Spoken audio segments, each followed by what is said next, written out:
কালকে সেই ফলই মাছ কেটে তো কালকেই নিয়েছিলাম, এবার ভাজা করে নিলাম।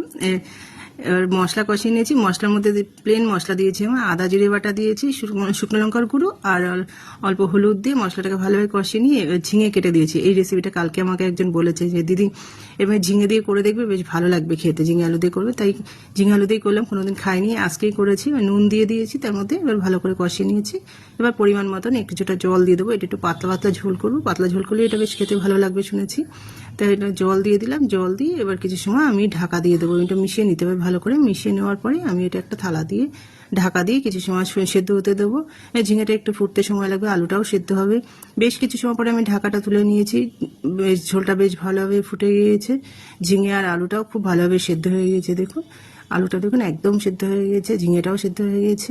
এবার এর মধ্যে আমি মাছগুলো সব দিয়ে দেবো, ভাজা মাছগুলো সব দিয়ে আমি এর সাথে খুব ভালোভাবে মিশিয়ে দেবো। আমি মাছগুলো মিশিয়েও আবার বেশ কিছু সময় আমি এটা ফুটতে দেবো।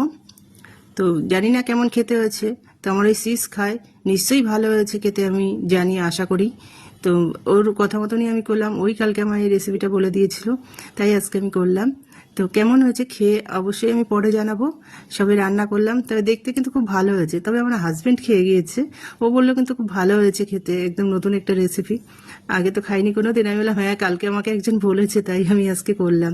তো আমিও খেয়ে জানাবো কেমন হয়েছে। দেখতে তো বেশ ভালোই লাগছে, বেশ একটু পাতলা ঝোল হয়েছে, এই সময় একটু পাতলা পাতলা ঝোলই বেশ ভালো লাগে খেতে।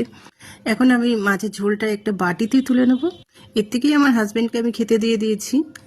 এবার এইভাবে একবার অবশ্যই করে খেয়ে দেখবেন, আমিও খেয়ে দেখবো কেমন হয়েছে। আমার এই সিসটা যখন খায় নিশ্চয়ই এটা টেস্টি হবে বেশ, আর এই গরমের সময় পাতলা পাতলা ঝোল তো ভালোই লাগে। তো একবার অবশ্যই ট্রাই করে দেখবেন, আর কেমন লাগলো খেয়ে আমি পরের ভিডিওতে জানাবো। তো আমার এই রেসিপি যদি ভালো লেগে থাকে অবশ্যই একবার ট্রাই করে দেখবেন। রাখছি বন্ধুরা, দেখাবে পরে।